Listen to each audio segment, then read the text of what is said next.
time for adventure. Let's explore the mighty Mekong.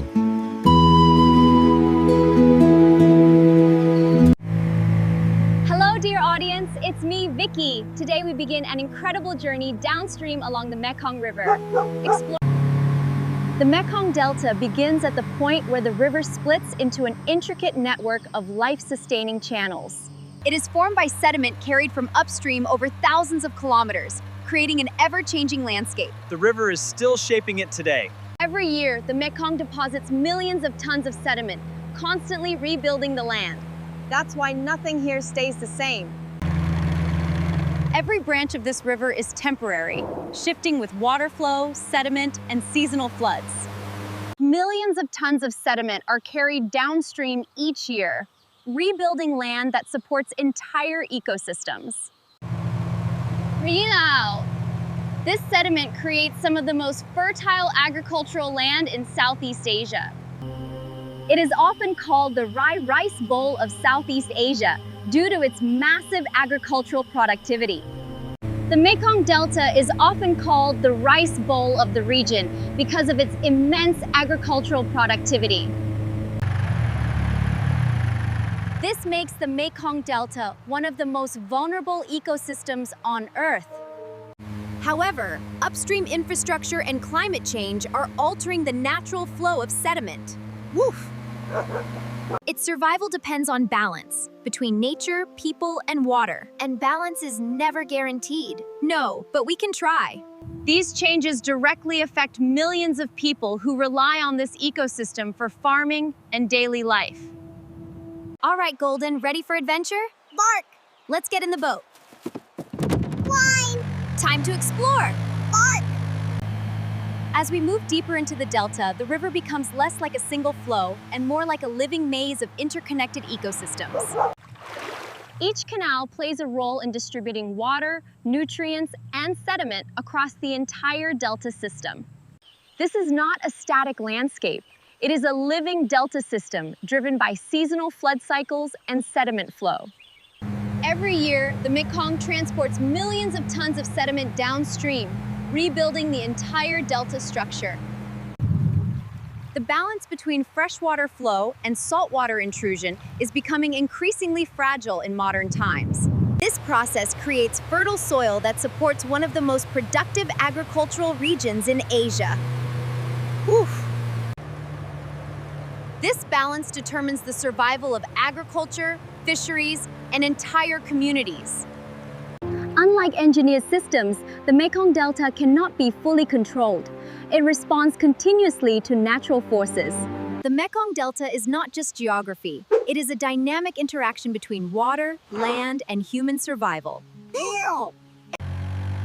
This region is often called the land of water and palms, where nature and human life are deeply intertwined. Each coconut palm is part of a living agricultural system that has sustained generations of local communities. The density of these palms helps stabilize riverbanks and supports biodiversity along the waterways. Here, the rhythm of life follows the rhythm of the river tides and seasonal floods. What looks natural is also carefully shaped by generations of human cultivation and ecological adaptation. Even the smallest changes in water level can transform the productivity of this entire landscape. These waterways are not just transport routes. They are the lifelines of rural civilization. Life here depends on harmony between freshwater flow, soil fertility, and tidal rhythm. Arf! The coconut tree is more than a crop. It is a symbol of resilience in a constantly changing environment. And as the sun sets over the palms, the river keeps carrying both memory and life into tomorrow. This riverside ecosystem is one of the most productive agricultural zones in Southeast Asia, where fertile alluvial soil, the proximity to water ensures constant nutrient replenishment, allowing these trees to produce fruit with exceptional density and aroma. The durian, known scientifically as durian, is both celebrated and controversial due to its intense aroma. Farmers here have developed cultivation techniques that balance natural flooding cycles with controlled orchard management. Each tree represents years of patience, as durian requires long maturation before reaching peak productivity. These communities depend on seasonal cycles, where harvest time transforms the entire economy of the Delta. Durian farming requires both scientific understanding and generational knowledge passed through families. The fragrance of the fruit, while powerful, is also a signal of ripeness and ecological richness. This region's fertile alluvial soil supports an incredible diversity of agriculture. The guava, known as guava, thrives in warm, humid climates and adapts well to the seasonal flooding patterns of the Delta. Farmers here carefully manage pruning and spacing to ensure optimal sunlight penetration and fruit quality. Guava orchards play an important role in both local food supply and regional trade networks, connecting rural producers to urban markets. Each orchard reflects years of agricultural knowledge passed through generations, blending traditional methods with modern cultivation techniques.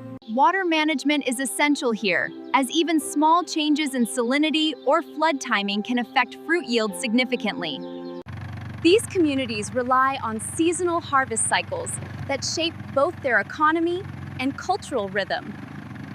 Guava is not only a commercial crop, but also an important source of nutrition for local families. The resilience of guava trees allows them to thrive even in changing environmental conditions across the Delta landscape. The pomelo, known as pomelo, requires balanced water conditions and careful seasonal management to achieve its signature sweetness. Farmers here rely on natural river sediment and controlled flooding cycles to maintain soil fertility and fruit quality.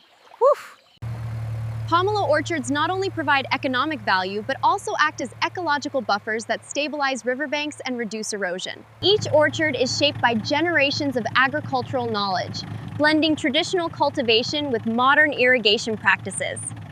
This intricate water network ensures that every tree receives the right balance of fresh water and nutrients throughout the year.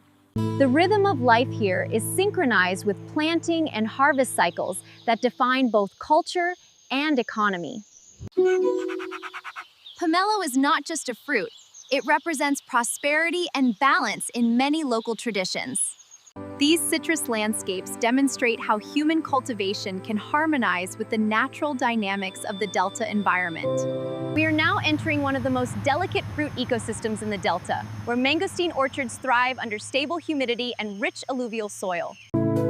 The mangosteen, known as mangosteen, is highly sensitive to environmental change, requiring balanced rainfall, shade, and unlike more resilient crops, mangosteen cultivation demands patience, often taking many years before trees reach stable productivity.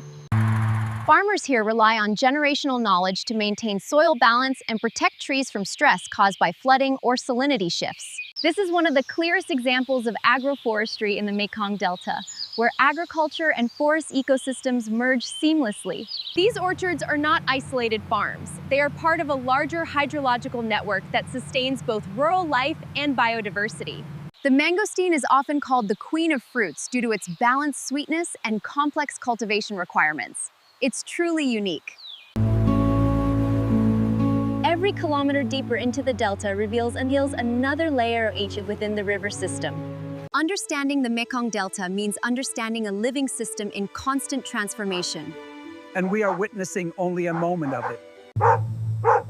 Even small changes in climate or water flow can significantly impact orchard health in this region. Bark!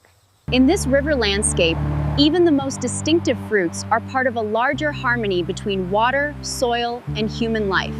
In this living river system, every orchard is a reflection of water, time, and human stewardship flowing together as one. In this river ecosystem, every orchard is part of a larger living network shaped by water, land, and human care. In this landscape, every fruit tree is part of a living system shaped by water, time, and human care. We are now passing through rambutan orchards, a key component of tropical fruit cultivation in the Delta. The rambutan, known as rambutan, thrives in humid lowland climates with consistent water supply and fertile soil. The fruit develops in clusters, and its distinctive outer skin helps protect it from environmental stress and pests. Farmers here often manage canopy density to balance sunlight exposure and fruit yield, ensuring optimal growth conditions. This cultivation system reflects a long history of adapting agriculture to seasonal river cycles. Water distribution is carefully controlled to maintain soil moisture without overexposure to flooding. These orchards provide both local consumption and export value, supporting regional economies. Rambutan harvest seasons bring significant activity to these otherwise quiet waterways.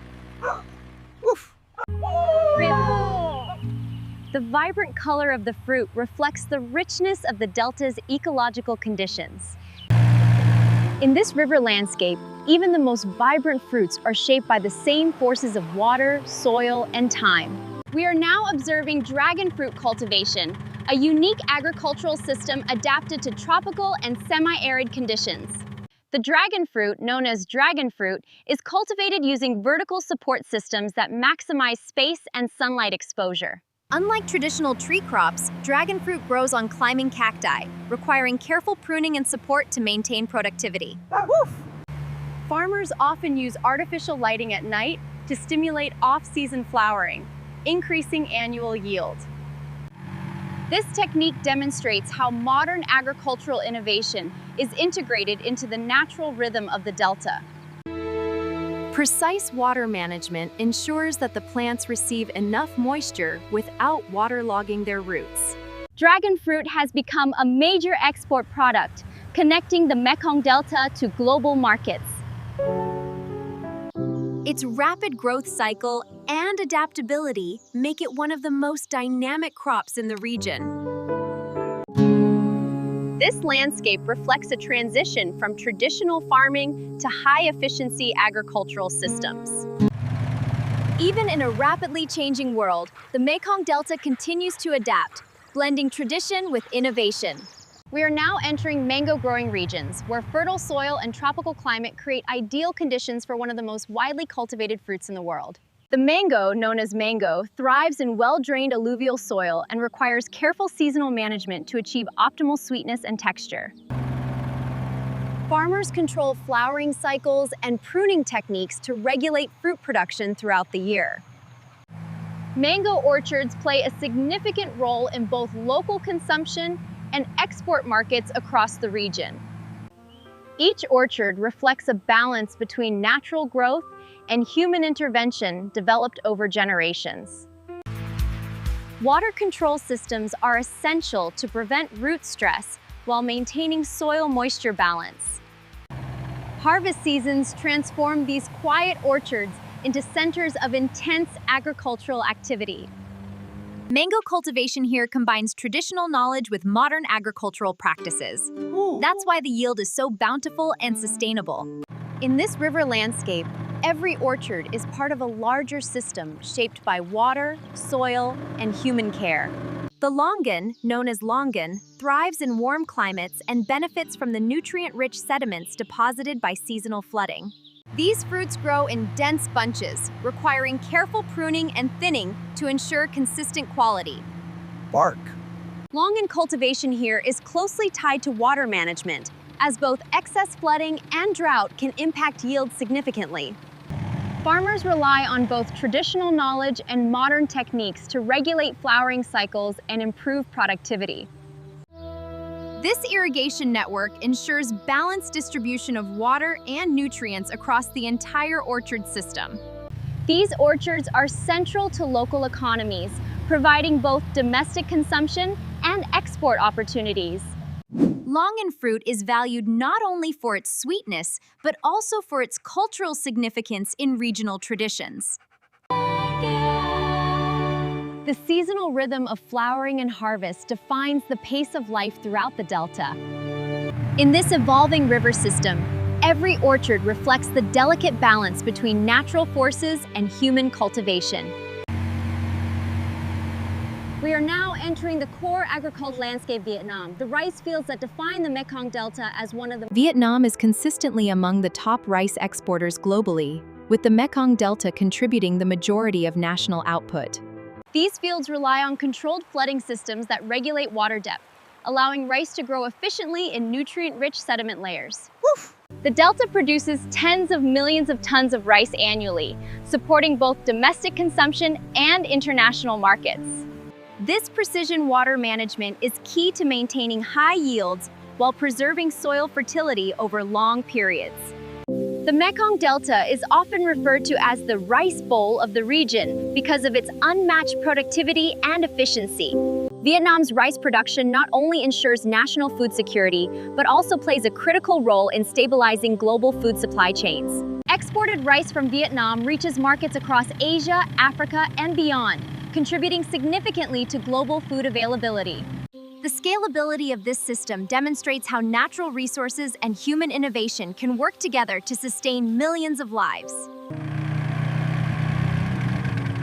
These endless fields are more than agriculture, a cornerstone of global food security shaped by water. We are now entering large-scale watermelon cultivation zones, a key part of Vietnam's diversified agricultural system. Vietnam has developed highly adaptive farming techniques that allow crops like watermelon to thrive in seasonal cycles across the delta. Unlike tree crops, watermelon requires short growth cycles and precise water control, making it ideal for rotational farming systems. These cultivation systems enable farmers to maximize land productivity and respond quickly to market demand. Efficient irrigation management ensures that each crop receives the necessary water without oversaturation, preserving soil structure. Vietnam's agricultural exports rely heavily on this kind of flexibility, shifting between crops based on climate, demand, and soil conditions. Watermelon is a significant seasonal export, especially during peak demand periods in regional markets. Vietnam's ability to produce high volumes of diverse crops strengthens its position as a major agricultural exporter.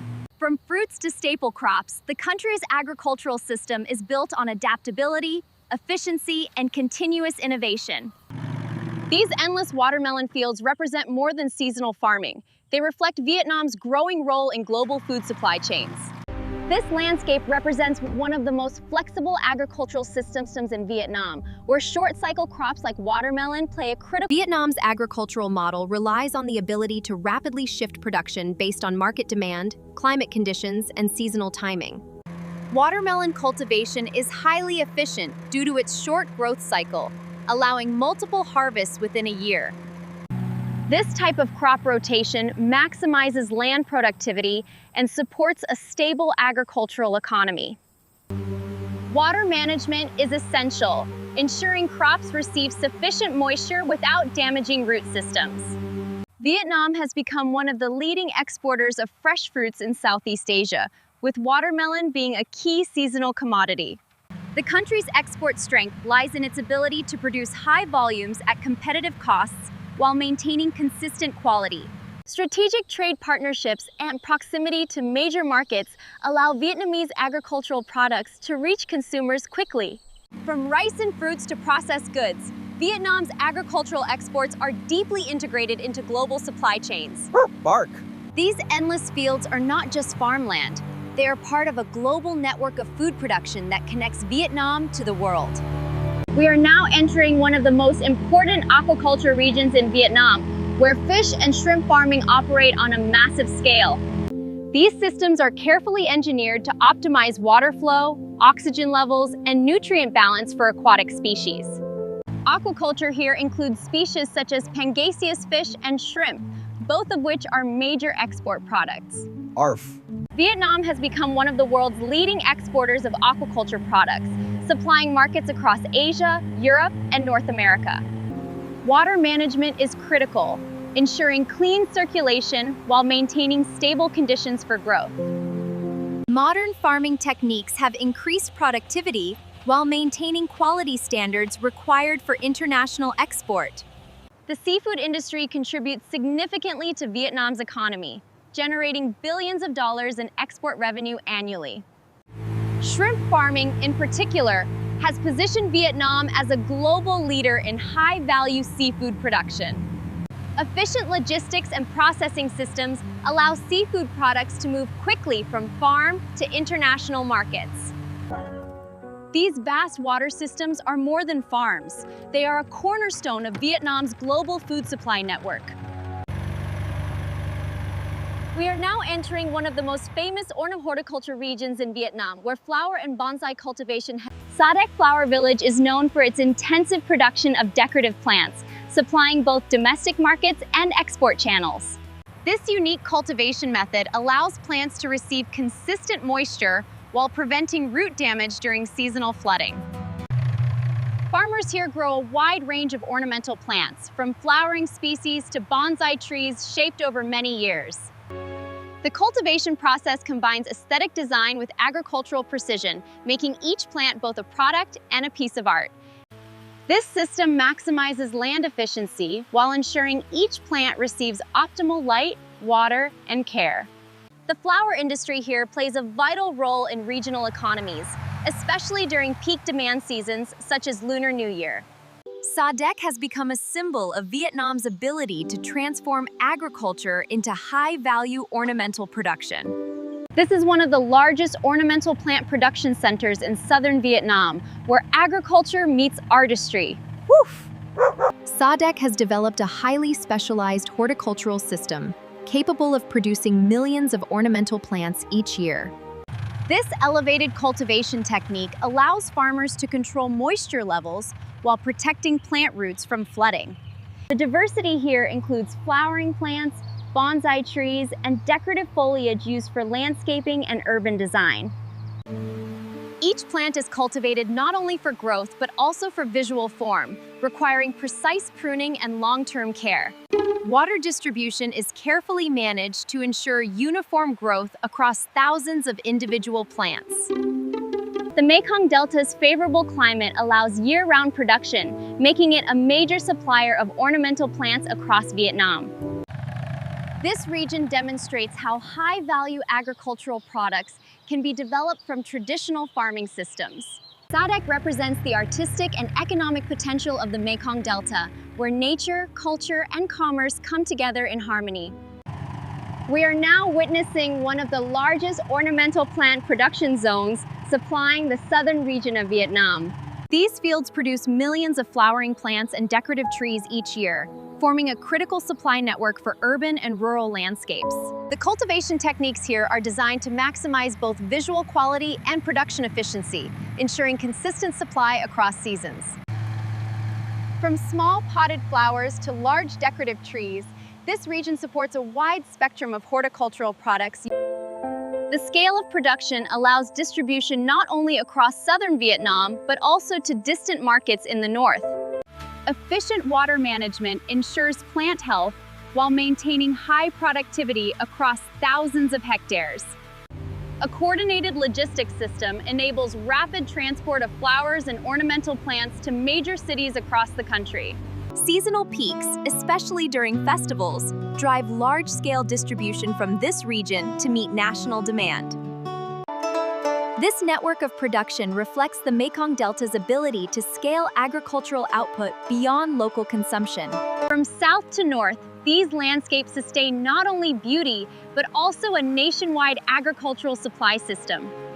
We are approaching one of the most critical infrastructures in the Delta, salinity control gates designed to protect freshwater ecosystems from seawater intrusion. These gates regulate the flow between freshwater from upstream and saltwater from the ocean, maintaining a delicate balance essential for agriculture.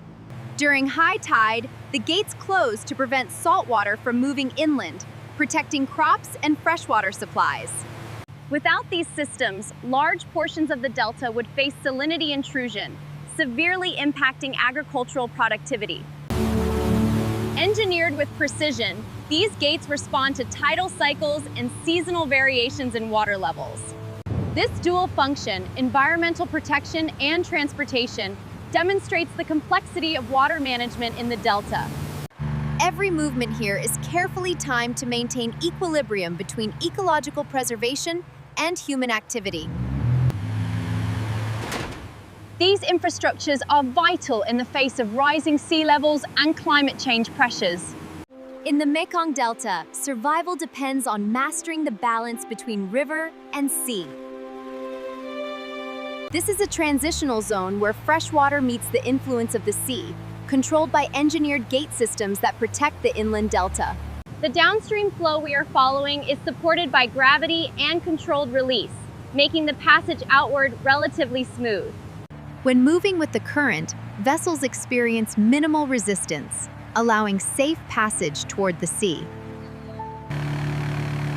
However, the situation is dramatically different for vessels attempting to move upstream. Incoming vessels must navigate against tidal pressure and controlled flow, requiring precise timing and skill. The gate system creates a directional advantage, favoring outbound movement while restricting uncontrolled inflow. Access windows are carefully regulated, and vessels often must wait for safe conditions before attempting entry, while the canoe moves freely with the downstream current. The engineering here is not just about blocking water. It is about controlling movement, timing, and balance. In the Mekong Delta, even a single gateway can define the difference between ease and struggle, between flow and resistance. We are now witnessing the most difficult phase of navigation, boats attempting to move against controlled flow and tidal pressure. Timing is critical here, as vessels must align with short windows when the gates partially open. When moving upstream, vessels face direct resistance from both river discharge and tidal forces, making it much harder to advance. Even minor instability can escalate quickly, especially for smaller boats carrying heavy cargo. Cargo weight adds another layer of risk, reducing maneuverability and increasing the chance of capsizing. We are now witnessing the economic gateway of the Delta, where inland production connects to global trade networks. These port systems reflect decades of development, transforming the Mekong Delta into a major export hub. Agricultural products, seafood, and manufactured goods are transported through these waterways before reaching international markets. The scale of goods here demonstrates the productivity of Vietnam's economy in the post-war era. Over the past decades, infrastructure development has expanded the country's capacity to process and export large volumes efficiently. This integration between river transport and land logistics enables continuous movement of goods across regions. From a nation once heavily affected by war, Vietnam has rebuilt and developed into a dynamic economy with strong global connections. These ports are more than industrial spaces. They represent resilience, adaptation, and long-term growth.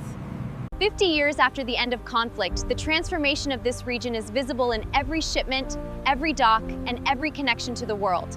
From river to sea, from local fields to global markets, this is the story of a nation that has turned recovery into growth. We are now entering the coastal sediment zones, where mangrove forests play a critical role in stabilizing both land and global. These mangrove ecosystems have been actively restored and expanded over decades, demonstrating one of the most successful. Mangrove trees, particularly species like Rhizophora mangle, anchor sediment and reduce coastal erosion by stabilizing loose soil. ARF. It is formed by sediment deposition over thousands of years, constantly reshaping land and waterways. These forests act as natural barriers against storm surges and rising sea levels, protecting inland communities and agricultural zones. The root structures trap sediment and organic matter, gradually expanding landmass over time. Vietnam's large-scale mangrove planting initiatives have significantly increased coastal forest coverage, strengthening environmental resilience. These ecosystems also support biodiversity, providing habitat for fish, crustaceans, and bird species. Beyond local impact, mangroves play a role in global carbon storage, helping regulate climate systems. The scale of preservation here demonstrates Vietnam's long-term commitment to balancing development with environmental protection. These green coastal systems are not only protecting land, they are contributing to the stability of the global biosphere. We have reached one of the final points of this journey, where river, land, and sea come together. This elevated land, formed by years of sediment accumulation, offers a rare perspective on the entire delta system. I wish I had taken this journey earlier to truly understand how extraordinary this region is. From fertile fields to thriving orchards, from busy ports to quiet waterways, every part of the Mekong Delta tells a story of life and resilience. What makes this place truly special is not only its natural richness, but the people who live here. There is a quiet strength in the way people here live, adapting, preserving, and sharing their world with others. This journey has shown me how balance can exist between nature and human life, even in a constantly changing environment. The Mekong Delta is not just a destination. It is a living experience shaped by time, water, and people. And perhaps the greatest part of this journey is realizing how much beauty exists in the quiet harmony of everyday life here. Thank you for joining me on this journey, Nihei, and I'll see you again in the next episode. If you enjoyed this journey, don't forget to like, share, and leave a comment to support the channel. Some scenes in this video are created using artificial intelligence to enhance visualization and storytelling, while still reflecting the real beauty and spirit of the Mekong Delta.